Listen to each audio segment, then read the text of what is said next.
you a fan of this podcast?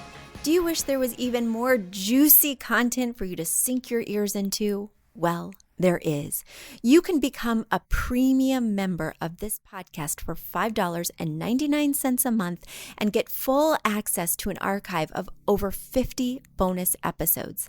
Additionally, we release a bonus episode every single month. That's a ton of extra content, including my personal interior design diaries, extra tips, my talking about trends, and so much more.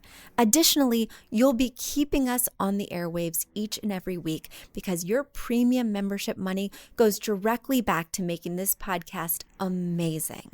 Check us out at affordableinteriordesign.com. Click on podcast to learn more and to become a premium member today.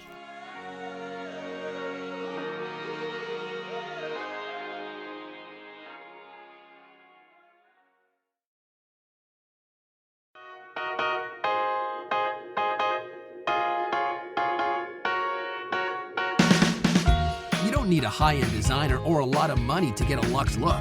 Be your own interior designer. This is Affordable Interior Design, the podcast. Here's your host, Betsy Helmuth. Hi, everybody. It is so great to be back with you again this week. I am joined by a very special guest. So welcome to the podcast, Paige. Thank you very much. I'm so excited to be here. Well, I'm excited to have you, and I know our listeners will be excited once they hear a little bit more about you. So why don't you share who you are, what you do? Tell us more. All right. So my name is Paige. I am a full-time content creator, business owner, and my content kind of centers around a farmhouse that my husband and I bought about 4 years ago. And it was an absolute dumpster fire. And so we have spent the last 4 years renovating it kind of in the way that it would have been done when it was built. So we've been really focusing on trying to make it look historic and feel historic, even though almost everything we do is new. Yeah. And the thing that really drew me to you is, first of all, you have your own podcast, very popular and filled with great details. But so many of my clients love the farmhouse aesthetic. And maybe even want to use some pieces that aren't just faux rustic, something new that looks old, but maybe something that is authentically old, but they're very intimidated. And so what I love about you is you have so many tips to share on how to incorporate pieces that truly have a history without making the space look dated. Yes. So that is a huge part of kind of my style. I grew up with antiques. I love antiques. There's a bunch of different reasons, which we'll talk about very shortly. But I have never wanted to live in a museum. That's never been my goal. And so when I pick antiques and when I put them in my house, my goal is always to make sure that they're very functional and they're very useful. They just happen to be 150 or 200 years old. Yes, exactly. And I think that's part of the reason it can feel intimidating. Also, sometimes these things need to be updated, refurbished, things like that. So, when you're looking to buy something secondhand, maybe it's not as old as you mentioned, but what should you be looking for? I go into these consignment shops and thrift stores, and it's hard to spot the gem. Yes. So the go on a little bit of a tangent here about why I shop secondhand. Part of it is just finances. It took me a long time to figure out my style, a long time to figure out what I liked. And I felt a lot better about taking a risk on something if I bought it secondhand because it was almost always cheaper. And usually, if I bought it from somebody, I can sell it to somebody. So it was very easy to not really lose a lot of money while I was trying to find my style. But the other thing about buying secondhand, especially if you go about 1950 and earlier, is that you get a huge jump in quality of the furniture pieces compared to today. And a part of this, as a little bit of a history lesson, is that prior to the Industrial Revolution of the late 1800s, everything was made by hand. So you had one guy in his shop making his chair, and he was doing it to the best of his ability.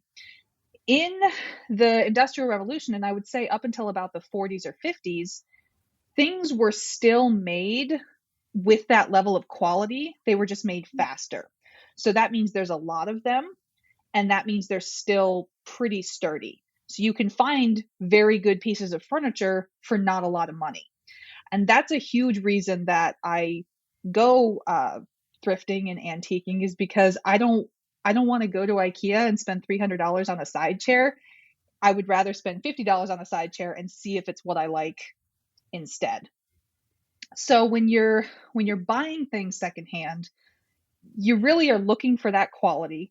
You're looking for that affordability, and then it also gives you kind of a uniqueness that a lot of times, if you're buying something, mass manufactured today, you may not get that same kind of special feeling. If that makes Totally. sense. Yes. It definitely lacks that special feeling today. You don't want your whole house looking like Wayfair or looking like an old piece knockoff. But Right. also, sometimes I worry when I look around the stores, like, is this piece going to hold up? Is it going to smell? So, how can I know what's going to be a good piece to take home? And then, how can I kind of bring it to today's level? Yes. So there are obviously people who, buy pieces that are completely trashed and totally redo them. And that's outside of like most people's, I think, wheelhouse when they start looking for thrifted things. So the first thing that you really want to avoid is anything that has visible pieces of the furniture missing. So if you have a leg that's broken off, if you have veneer that's missing, if you have a chunk bitten out of the top or something, if you have fabric that's totally shredded, it's not that you can't buy them, it's just that's not a great place to start. The kind of sweet spot for finding things secondhand is finding somebody who doesn't know what they have and took good care of it. That's like the best option, and it takes a little bit of looking for that. But to immediately discount things, it's like if it's broken, if there are pieces missing, if it's wobbly, if the fabric's torn, just kind of avoid that to start. Things that are not red flags are things like scratches. If you have a beautiful wood table and there's a big scratch down the top of it, but you can get it for $50, that is a very fixable problem. If you have an upholstered chair, a lot of times these antiques have wood and fabric together, and at that seam there's trim that they Yeah. kind of just cover the upholstery nails with. If that trim is there but falling off, totally fixable. A little bit of fabric glue and 10 minutes and you can put that right back, and it's not a big deal. If the surface is kind of dry and dull, and it's hard to explain until you see a dry piece and then you're like, oh, that's what it means. But it literally just looks like it needs moisturizer. It's kind of chalky and dusty. Ashy. Yeah. Yes, very ashy. It tends to get very gray. And that's the sign of really dry wood. But dry wood is extremely fixable. One of the best products out there is called Restore a Finish. I think it's by a company called Howard's. And it's kind of an oil, a little bit of a stain, kind of a conditioner, and you would be amazed at how well that restores a finish, like the name says. So things like that, where it's just cosmetic damage. For scratches, there's another really great product called Old English, and I think you can buy it at like big box stores and Amazon, and it's very readily available. But you put a little bit of that on the scratch, and it will actually stain the wood underneath it. So the scratch pretty much just goes away. It conditions it and it stains the wood. And I mean, it's amazing what that stuff will do. Now, one So if thing you I find have, intimidating about that is like those two products you mentioned, do they have like different colors that you have to choose from? Because I get a little intimidated, like, am I going to choose the wrong brown? yes. So they do technically have different colors. It's pretty much just light and dark. Okay. So if you have anything that's a cherry or a walnut or a deeper brown, if the piece of furniture could be considered a brunette, then pick the dark one. if the furniture could be considered blonde, pick the light one. But for almost everything I go with the darker version. And if you mess up, it fades in about 6 months. So you Oh, do it, you're like, okay, that's too dark. And then you need to go back and recondition it again 6 months later. You can just pick the lighter one and just on a and it'll be personal okay. note, I have this Yes. vintage mid-century modern teak hutch that's really beautiful. It came in multiple parts. So it's like two Hmm. different pieces that they like put together with a 2x4, but it looks seamless. It really does. Just take my word for it. Yes. But they had it in a sunny spot. So where they put the pieces to kind of attach the top and bottom, it's sun stained. And so I can't ever move it from its current configuration, even though I'd rather kind of change it up. So is Hmm. there anything to do about like a sun stained piece or even like water damage where there's obviously a dark spot and a light spot? So this this is just a little bit of my personality, but another reason that I buy antiques is because I don't want to feel bad if I mess them up. So if they come messed up, I'm like, "Hey, someone saved me the work." So my house is for me to live in. My house is for me to enjoy. And I have pieces that have water damage. I have pieces that have sun damage, and I just kind of don't look at Okay. them. So unfortunately, I don't have any specific tips on that because it's not something that I've ever like really addressed. Yeah. But if you search like how to get rid of water damage, how to get rid of sun damage, I mean, you'll come up with 1,000 blog posts of different things. And I've heard for water damage, try toothpaste and then scrub it Oh. in and wipe it off. So this is another big factor in why I like not spending a lot of money on my furniture, because if I get something that's water stained, I get something that's damaged, I'm a lot more willing to try to fix it if I only spent $75 on the dresser. No, that's a very good point. That's a very good point. Now, out here in New York, everybody knows what they have, so nobody's selling you anything cheap. So I bought this amazing hutch for $1,600. I, you know, I'll probably just keep the 2x4s where they are. Yes. But for my Pier 1 table where we put the hot Chinese that condensated down, I'm going to try Googling. And Yep. also I can, as soon as you said that thirsty wood comment, I can totally see that my piece, that vintage piece that I spent a lot of money on, needs moisture. Can Yes. you for sure put that moisturizer, that restore finish on anything? Like, So the restore finish, I would say, is kind of like a second or third step. The first thing I would try is actually this stuff called orange oil. It's a cleaner. There's a bunch of different brands that make it. It smells citrusy, but that is kind of a very mild cleaner and an oil in one.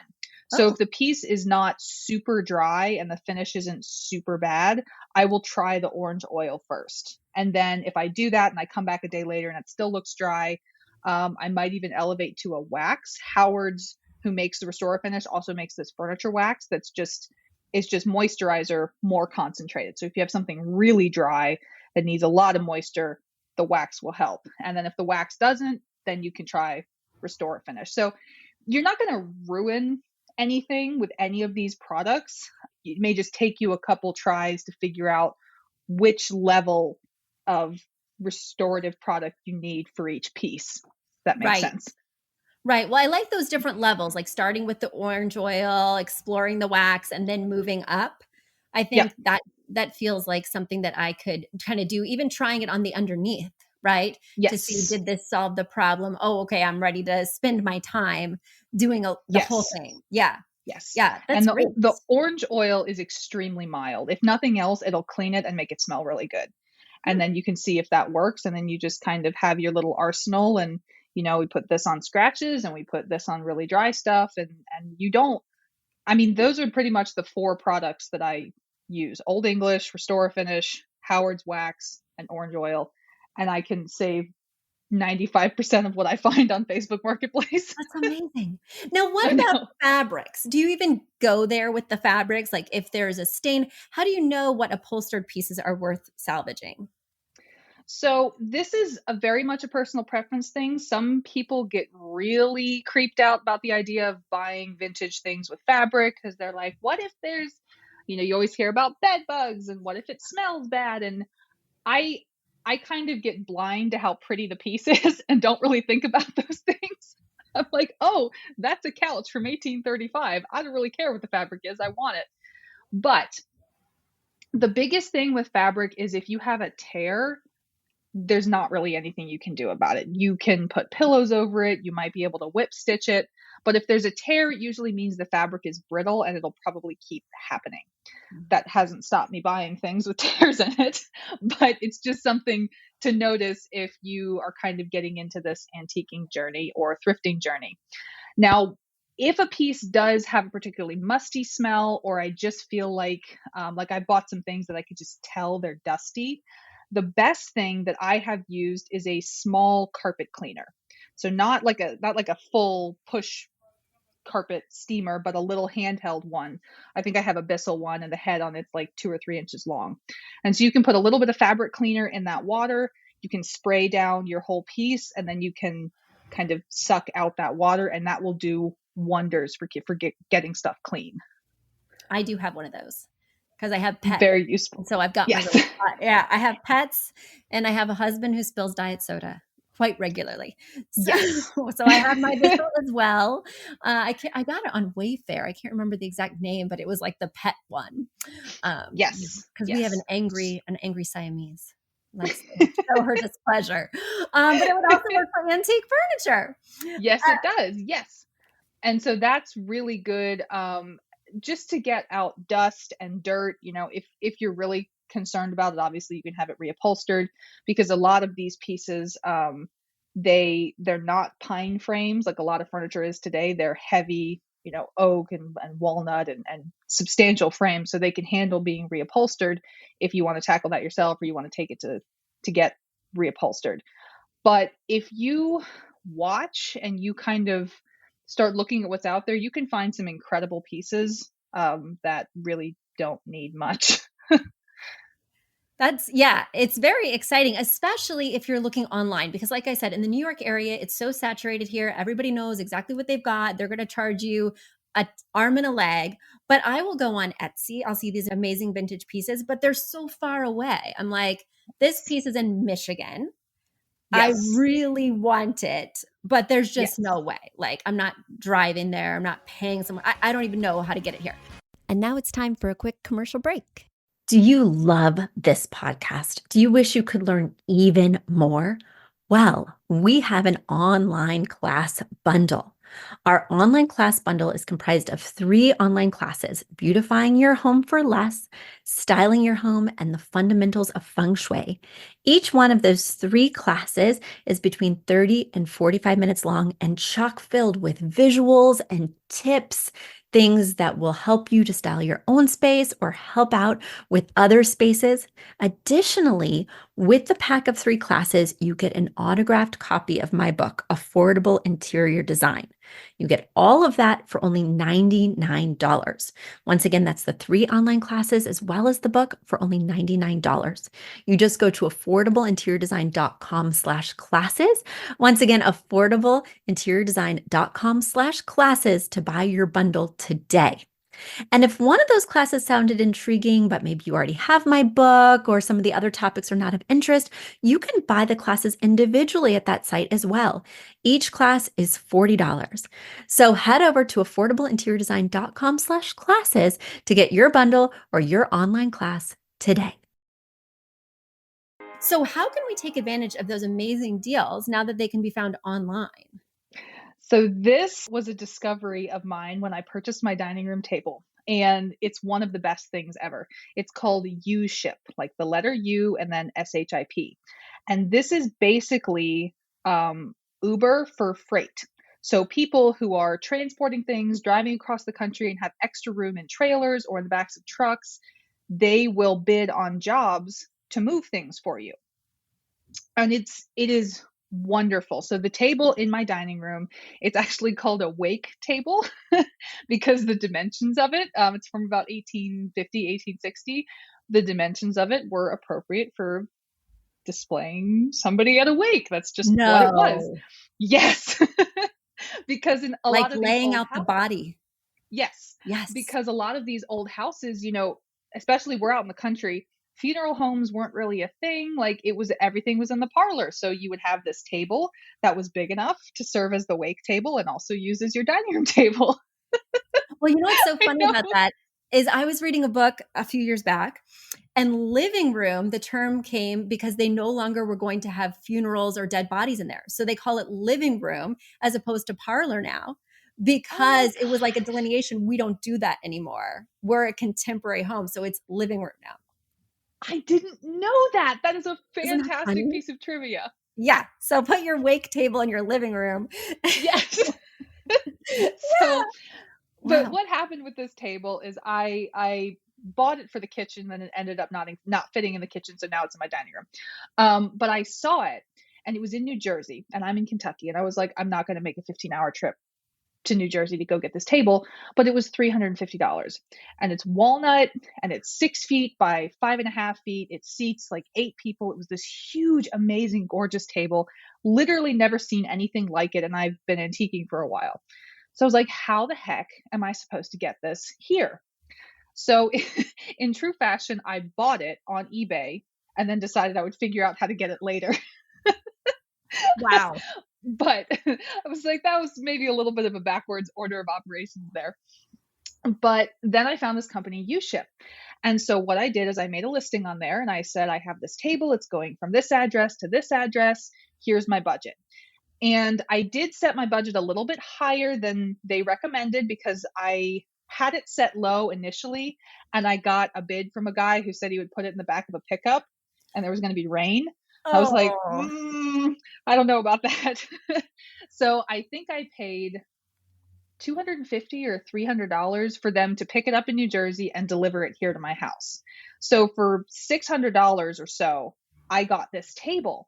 And every comparable listing I could find of similar tables had them like $1,000, $1,500, $2,000. So it was, to me, it was a great steal, even though I had to pay so much for shipping. So if you have like a big metropolitan area, like say you're 3 hours outside of Philadelphia or something, and you find something that's great, you can have it shipped for just a little bit more, and you might be able to kind of offset some of those prices like you were talking about that you have in New York. Well, it really opens up the whole country to you in terms of where I could be looking, because I Right. would just put my blinders on and be like, that's a nice to have, but it's never going to happen. Even new pieces, it's so liberating. Like I wanted this really big custom shelving unit from Etsy. It was going to come from like Idaho. It's Yeah. not going to be worth it for me. Right. I'm not certainly going there and then to pay them, and I don't even know. But this makes it seem so much more manageable and Right. exciting. Yeah.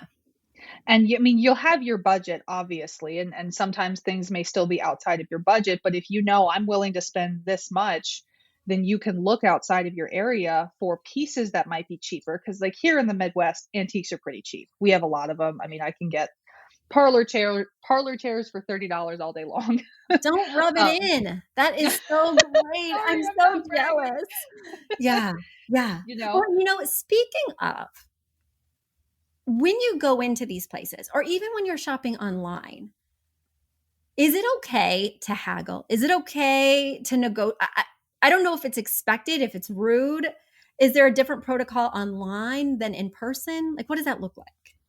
so the biggest thing about haggling is that you have to be okay with the price. And you also have to have a little bit of knowledge of how expensive things are in your area. I think it was 3 years ago, and I still think about this chair. I saw this chair. It was probably from about 1840. It was stunning. It's like, I really want that. The seller had it listed, I think, for like $170 or something. And I know from experience that those kind of chairs around here go for like 30 to 50. Oh. So I didn't even offer on that because I knew that that seller was so far out of the realistic range that I was going to be insulting if I said, hey, will you take 50 for it?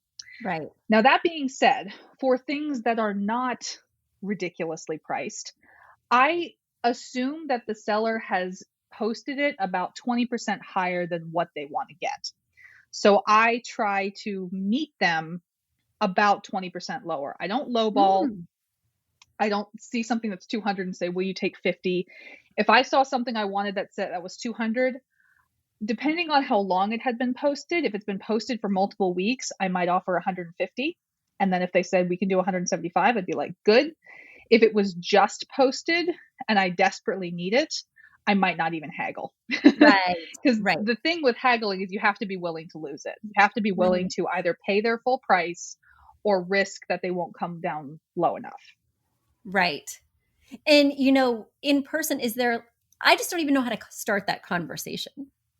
Okay, got it. So we have a really, really great local antique fair here. It's in person. There's like 100 vendors, and we go every single month. And so I'm like, I got this.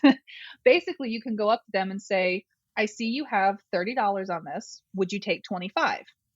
And then they can go, well, we had a lot of interest in that, so I'm going to leave it at 30. You can say, okay, thank you. And if you don't want it, you just walk away. You say, thank you very much. And if you want a little bit of like a softer turn down, you can say, I'll think about it, and you put it down, and you walk away. But if you go up and you say, you have 30 on this, will you take 25? And they go, yeah, I'll take 25. Then you pay them the cash and you take your thing and you go away. So it's just being very polite, not being a jerk about stuff. And there is also, I kind of think of like antique and thrifting karma as a real thing, that if I just kind of get the sense that someone has already priced this really low, it's really fair, I will just pay full price. And in my experience, that comes back in ridiculously good finds later. Yeah, and I'm sure they're very grateful to be able to avoid that step. It's kind of a little win for them. But I think what I'm hearing is, sometimes I'll look at a piece and be like, oh my gosh, that is so overpriced. And I'll want to offer for it. But I think leading with that, saying, I know that this is worth X. Could I get this instead? I loved how you kind of repeated their price versus kind of judging their price. So saying, I see that this is $30. Would you take this instead? So it's really not judgmental, not accusatory. It's open. Mm-hmm. But yeah. The worst that they can say is no. That's the thing. It's like, it feels almost confrontational in a way that, like, when I first started haggling, I was like, oh, I don't want to like piss them off or offend them or anything. But it's like, the worst they can say is, no, I want full price for that. And then if that's the case and you're not willing to pay it, then it's okay. We're not compatible with this sale. But the best case scenario, I heard of a woman once who she wanted this antique bookcase, and it had been listed for like 9 months or something at $2,000. And she actually said, I love this piece. I would love to give it a home, but really all I can do is 500. And the woman took it. No. Yes. So she got this beautiful knockdown bookcase for $500. So I think if you keep it respectful, you keep it friendly, you smile, you say, this is a wonderful piece, I'm really interested in it, would you take this amount? That'll get you pretty far. Well, and then if they say that no, emotional plea as well. I'd love to give it a home. Yes. I just love your piece so much. So kind of that complimenting, that nurturing before she goes in with her. Yeah. But how do you do that? Of course, eBay has like bidding, so that's pretty clear. But how do you do that, or do you do that on a site like Etsy? On a site like Cherish, right? Where you see this piece, is there room to negotiate? Can you message the seller, or is that sort of just take it or leave it? I mean, it's really a piece by piece basis. I tend not to use Cherish because they price on the high end of what I think is reasonable. That's where I got much. So I hear you. Yes. I totally hear you. And I know just because I've been buying things secondhand and on, Facebook Marketplace and eBay and Craigslist for enough years, I know when I can find something similar for a better price.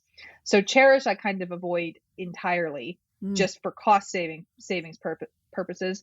But again, you can always ask. They can always say no. You can always message the seller and say, I'd really love this. Could you reduce the price? A lot of times eBay has a make an offer section. Right. And so you can do it that way. And that's kind of a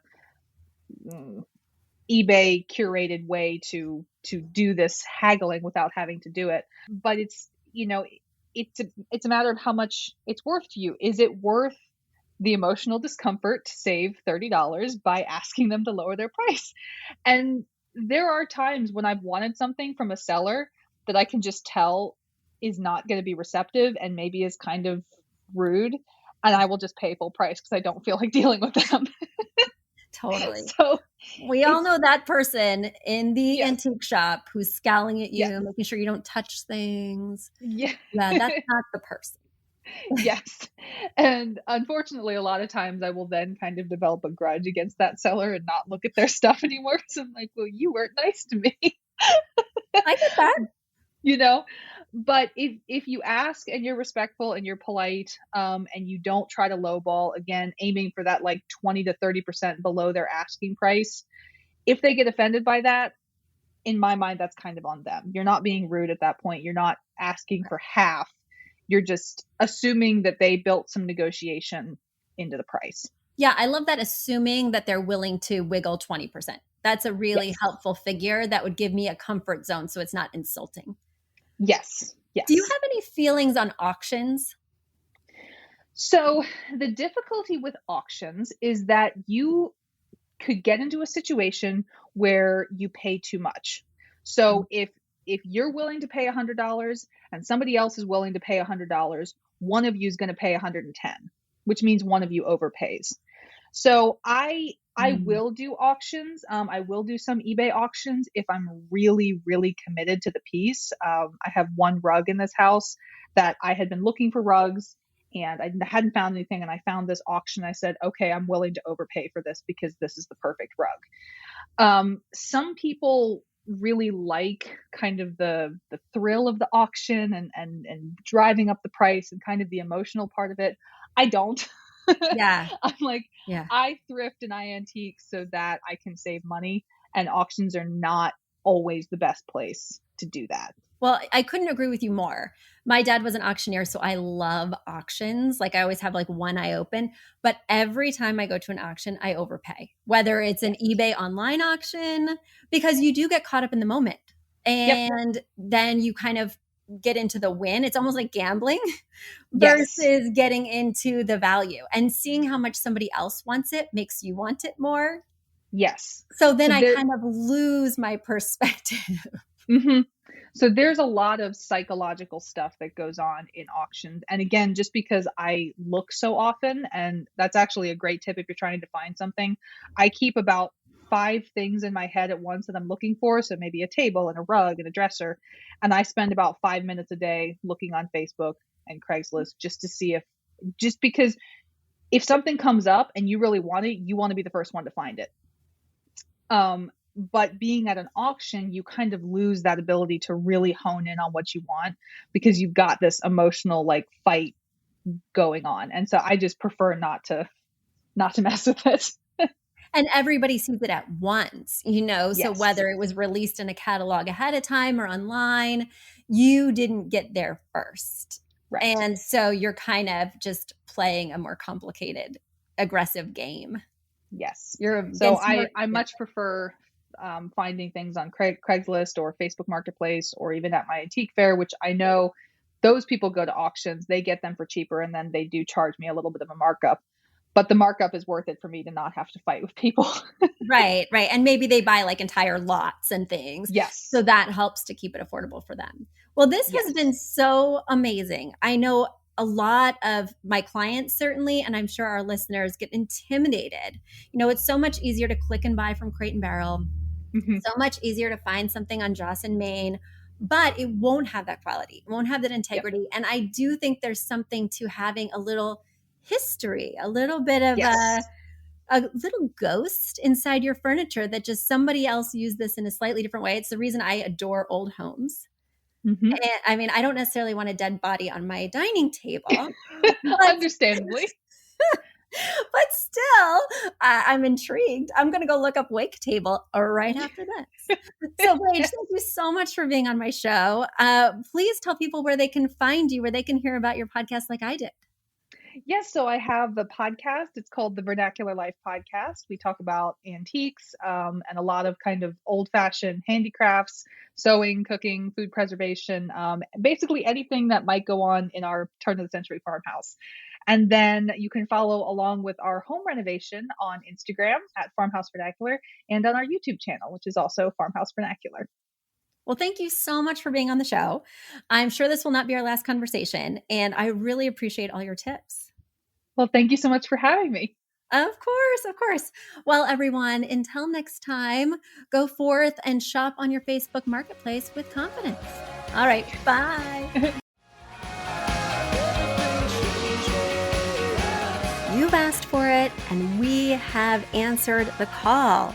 For years, you've been saying, Betsy, you're talking about all these great design concepts, but we can't visualize them. You're describing the picture that the listener sent in of their problem, and we wish we could see that picture too. After all, a picture is worth 1,000 words, and I do my best to describe them, but there's nothing like seeing it for yourself. And that's why Affordable Interior Design, the podcast, now has a YouTube channel. Not only do we have a YouTube channel where you could see recordings and clips of these podcast episodes, we also have an Instagram, a Facebook, and so many other exciting things. You should check it out. Head over to affordableinteriordesign.com/links. Once again, affordableinteriordesign.com/LINKS. Links. And when you go there, you will see links to our YouTube page, our Instagram page, our Facebook page, and more.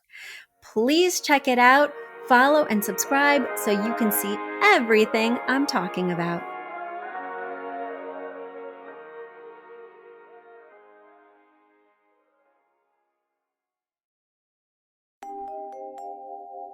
A big thank you to our amazing producer, Catherine Heller, to Aton and the MBCR House Band, and to Affordable Interior Design, the sponsor of this podcast and the premier place to get an amazing look on a budget.